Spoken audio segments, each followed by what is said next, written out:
is about some controversial we locked in, man. We locked in, man. About what Charleston White was saying. Let's address the elephant in the room, man. Like let's really get to that. So this is the deal. I think it was a couple of weeks ago. I'm not sure exactly. I think it was on his platform. He did a live where he was speaking about Minister Louis Farrakhan, the Nation of Islam. He was talking about Muslims. He got specific with the Nation of Islam, but then he also was talking broadly about the Muslims and so on and so forth, about it being something about jail and individuals eating pork, and he was making some very disparaging comments, whatever the case may be, like that, to the point where it was like getting almost out of control. I thought he was going to throw a Frank, all right, but I'm just keeping it 100. It got to the point where I was like, well, hold on. So I'm thinking he was on gate bang time. He was on gate bang time. So I want to address that, because I mean, we all heard the comments or whatever the case may be, like that, but I might have my differences with NOI. I think we all could probably agree and disagree. It's things we can do that with everything with that we know exists, right?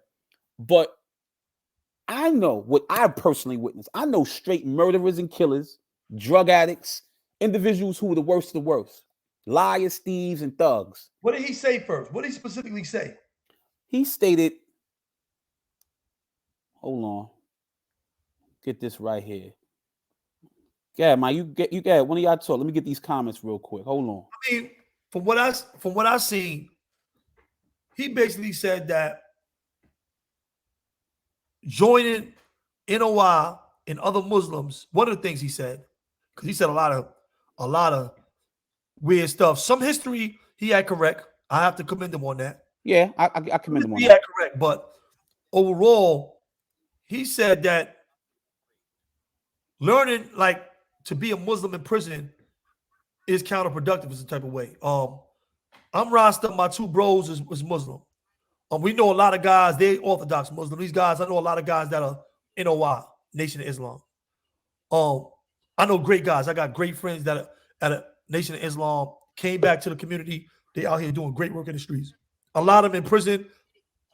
They doing great work in prison. I have worked with them. I have been to the mosque. I have been to NOI services and worked with those guys just to help people in prison.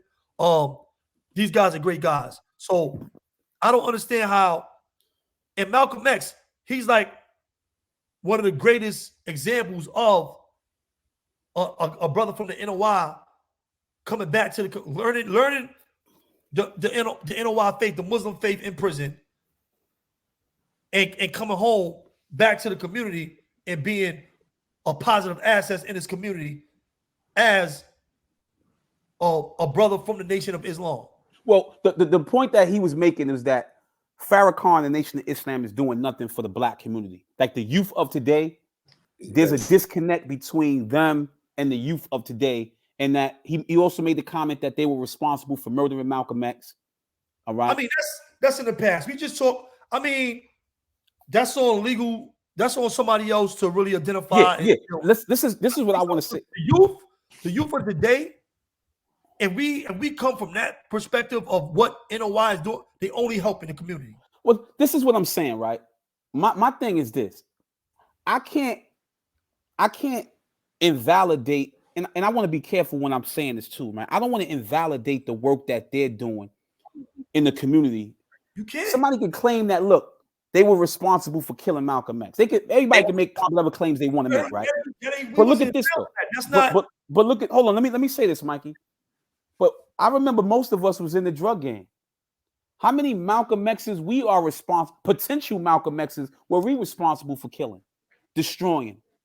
Yeah, so these individuals may not have had the name Malcolm X, but how many individuals went back to the essence, losing their lives in the streets, because they was in that street culture? He was at one time. I mean, the brother did 7 years, if I'm not mistaken. He was out there in them streets.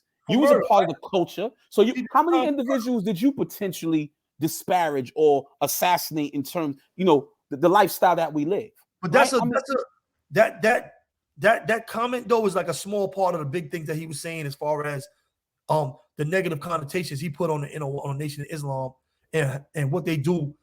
All the guys that come in contact with the Nation of Islam come out as respectful men from what I've seen. I'm not saying that you don't have maybe a bad, I don't know. I'm just talking about all the guys that I know that embraced the faith, the lifestyle of the Nation of Islam in prison, they were respectable men, assets of their communities in prison, and they came home to be assets of the community in the community at home. I've seen the same thing. I could mean, honestly say the so same him thing. saying you learn that Muslim shit in prison, that's total disrespect. That we all know. You all right down there, KK, man? You all right? Make sure y'all hit the subscribe button, hit the like button, hit that notification bell, please, y'all. Let's see them comments. But please, man. Joining a religion in prison, because I was a Christian in the streets. I was born a Christian, and I actually left it when I started doing street stuff. I wasn't going to church. I wasn't on no time. I wasn't on Christian time. I wasn't on no time. I was on street time. Connecting back in prison, reconnecting with my Rasta roots. My father was a Rasta. Reconnecting with my Rasta roots and that religion and Christianity, because a lot of people don't know, but Rasta is a form of Christianity. It's better Christian. It reconnected me back to my family and a lot of other things. And I know a lot of other guys that found religion, different religions and lifestyles in prison. I mean, look at me and KK. Yeah. I mean, we're both Muslim. Y'all are great brothers. Y'all were great brothers in prison, and y'all great brothers out working in the community. I don't see how trading in your street, your gun, trading in your criminal lifestyle for the principles and morals of a religion. I don't understand how that could be bad for the community. Let me tell you something, man. That hurts you know, I thought at one point, Mikey B, I'm not gonna lie to you, man. I thought I was gonna die in prison. And the reason why I thought I was going to die in prison was because I was going at it with them. And you know this, Mikey. I was going at it with them white folks up there so bad that I couldn't go to a jail in which I was heavily scrutinized. They was setting me up, putting weapons in my cell, putting unauthorized gang material in my cell, fabricating documents on me, saying I'm doing this, saying I'm doing that. They did everything in their power to try to break my spirit. Right. And they couldn't break my spirit. I was fighting against them so much, whether it was Attica, Auburn, Clinton, Elmira, Comstock. It didn't matter what jail I was in. I was going at it with them police up there. Right. And I mean, it went to the point where I took them to trial on for them violating the rights of us prisoners. In Clinton, there was a whole bunch of murders that was happening with the officers up there. And we was fighting literally for our lives in Unit 14. So I thought I was going to die in prison. I thought that they was going to come into my cell. I was going to walk on a call out, and they was going to choke me out and say I did something that I didn't do. So I didn't know I was going to make it out. In addition to that, so after losing my grandmother in 2014 in April, in March, and then later on that year losing my mother on Christmas of 2014, like in between that, something happened to me internally. Like I felt like I no longer wanted to keep going on. So when I hear him making these comments about, you know, embracing Islam in prison, I'm like, yo, hold on, bro. I got empowered when I embraced Islam. When I went to Elmira, bro, I made sure that the brothers, the community at large was living at peace. When I got to Shawanga, the same thing. We were living at peace. We were living in harmony. Not only that, when I came home from prison, my wife became a Muslim. You dig what I'm saying? My wife followed my lead, and now she's a Muslima, and she's praying with her husband 5 times a day. And we're doing Islamic stuff, going to the mosque, going to Jumu'ah, among other things. So to sit here now and somehow say that, you know, we're not, you know, we're embracing these religions while we're in prison is out of line. So I think Charleston White in this case is out of line. It's ridiculous that individuals like that can state that, be as broad as they can, not be clear in the message that they want to say, but offend other individuals who Islam or religion in general has had a positive effect on. So I think he's way out of line. That's right. Way out of line. KK? Yeah, what were you saying, KK? Yeah, one of the things one of the things I had wanted to say was just, you know, just looking at what I actually went through, and this is what I always actually do. Someone saying something, not to actually generalize it, but to make it specific. Like learning what I've learned. KK's having a lot of technical difficulties over there. And I know he got something powerful he wants to say, because he you know, look at him, he in his real calm, actually going to NY classes, you know what I'm saying, to so much more. I mean, so much more my eyes open up to. And being that happened, it made me want to push to be even better. Sitting down talking with brothers who was actually, bow tied up and was strong, moving through them hallways, police acting crazy, they still standing firm. That's what I saw, and brothers actually needed to see that. So I can never be like, oh nah, they don't. Nah, when you're actually in there with them, then you actually see the work that's actually being done. So I wouldn't actually even go that far to even push them down, even though our beliefs differ.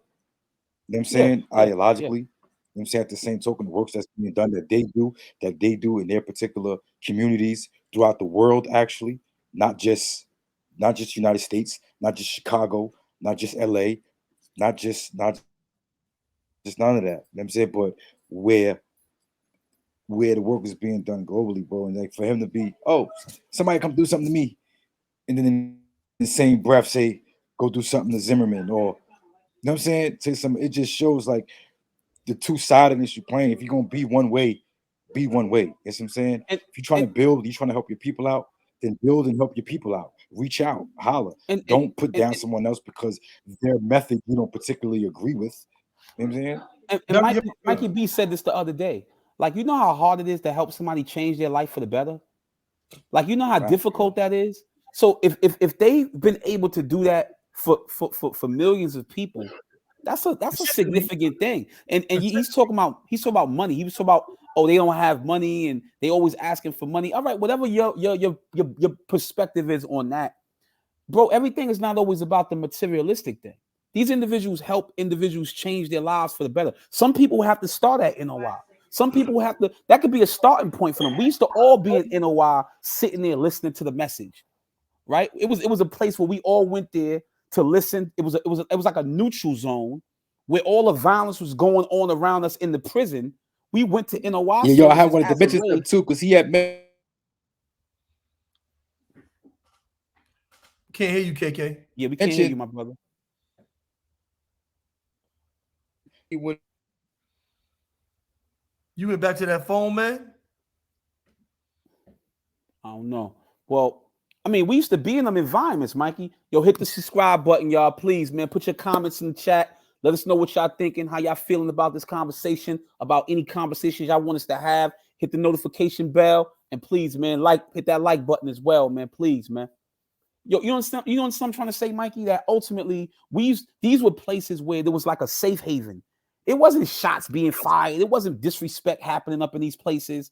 Were they perfect? No, we were in prison. But I've seen individuals change their whole lives for the better. These individuals encourage you to work out, read, study, learn your history. This was the starting point for a lot of individuals. Yeah. And it helped individuals become better people. So I don't know why he would make that comment like that and make that statement like that. I don't get that. I really don't get that. Yeah, I want to apologize. I know I keep going out. Remind you, I'm in the country down in Georgia. Now we understand. We understand. Georgia. You gotta remember Georgia. He's the shock jock. This guy, Charleston White, he's trying to be controversial, so you'll talk about him like we're doing now. And this is what gets his views up. It's all about views now. So people don't really care what they say or how they look. If it's hypocritical from something they said before, they don't really care as long as their views get right. So he's very hypocritical. He's doing it all for clout. Yeah, that's horrible, man. It's definitely horrible. That's but horrible, you know man. what? And you know what? The truth, bro. And a lot of the people that are against Farrakhan and certain movements, he might be getting funded from them as well. So we always have to. Hey, yo, before I got cut off, right? I was just about to mention the COINTELPRO thing, right? Because everybody say he don't understand how deep they was, bro. He might be working, man. Listen, dog, it's a lot going on. You don't know how deep they was. It's a lot going on. It wasn't the Muslims. They was going at gangs, churches. They was going after every single person, bro. Yo, I to stop the unifying of black people. Yo, I want to be very, very careful, man, of talking down on somebody that's trying to help. And again, we could disagree ideologically with anybody, but that's all right. We know how to separate our differences of ideology, philosophies, and that's all right. But when we start talking about there's a drug addict on that corner, there's a drug seller, a drug dealer on that corner, and you're able to help that person or those people get off the block and come to you and change their lives for the better, where they're no longer doing that to them, to their own people. Now they're helping those people on the corner. Now they're helping the people on the corner. Now they helping the people on the corner. You can't invalidate that. Now that they could be Jehovah's Witnesses, they could be this. But you know however what? we disagree ideologically, you can't invalidate the fact that they helped somebody. I still see them brothers. I still see brothers down here in the slums, bro. East side of Atlanta, in the slums, certain areas. I still see the brother with the bow ties going around talking to people, bro. You know what I'm saying? I still see them doing it. But on the same token, being that you're saying that it can't be invalidated, even though he has these views, it can't be invalidated that he changed his wife as well. Charleston, that's a great point. Right. Thank you. He came out of prison, so I gotta, on one way, I'm checking you, but I gotta commend them. Absolutely. Coming out here, leaving the gang stuff alone. Yeah, bro. For his community. Nah, we gotta respect talking to the kids. Nah, we gotta respect that. He's not doing no violence in the streets. Nah, he's earning honest pay, even if we don't agree with some of the things that he's saying. Absolutely. So, he has to be commended for what the work he's doing. But just some of the things that he's saying is just crazy. All right, you know what, Mikey, and you know what, I totally agree with you. I'm gonna commend him for the work that he's doing, and we discussed this already. You know what? Kudos to the brother for coming home from prison, turning your life around. But are you really turning your life around when now you're levying a tax at other individuals? Yeah, you're taking care of your family. You're not a drug dealer anymore. I mean, well, I don't know if he was locked up for like robbery or something like that. You're not doing these things. But all right, cool, that's great. But if you're throwing a tax at people, is that less significant? You know what I mean? Do you decrease the magnitude of that? Is that less of a bad act?